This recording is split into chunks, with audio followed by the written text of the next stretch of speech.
Has ruled that the Alaska Airlines pilot from Pleasant Hill who tried to cut a plane's engines mid-flight can be released before trial. At his arraignment today, Joseph Emerson pleaded not guilty to reduced charges of reckless endangerment instead of attempted murder charges. KTVU's Tom Vakar has been following this case and the larger issues around it. Tom.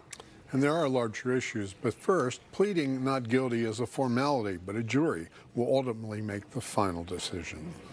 A not guilty plea and a $50,000 bond will allow former Alaska Airlines pilot Joseph Emerson to return to his Pleasant Hill home, but with a slew of conditions from the prosecutors. He shall not possess or use any controlled substances and/or intoxicants, including alcohol, without a valid prescription, and shall use only as directed.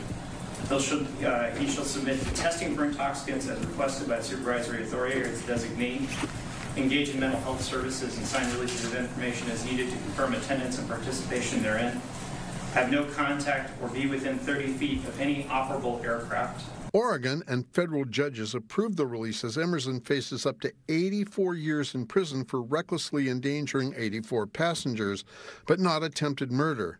This for his act, which required the crew to restrain him while he was possibly under the influence of psychedelic mushrooms. Stay in contact with your lawyer, sir. Abide by those conditions. Thank you. I think Joe lacked criminal intent. We're very happy they didn't charge the attempted murder. He's happy to be able to come home, and yes, he's doing well. All this goes way beyond Emerson. A Harvard University School of Public Health anonymous study of the nation's 110,000 commercial airline pilots drew 1,848 completed questionnaires. Well over 12% say they've had signs of depression. Another 4% say they've had thoughts of suicide. Federal law requires commercial pilots to have medical and mental evaluations every 6 months. But fearing their jobs temporarily or permanently, many pilots choose to deny having any mental issues at all. No one should have to think twice about their job before seeking help.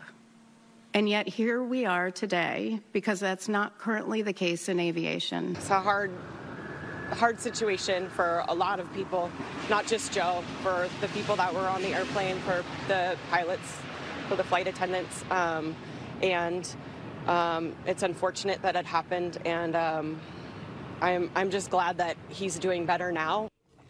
Early voluntary reporting makes it easier to treat the problem. One FAA program, nicknamed HIMSS, treats experienced pilots with drug or mental issues under the supervision of psychiatrists and psychologists, shortening the time for pilots so they can fly again.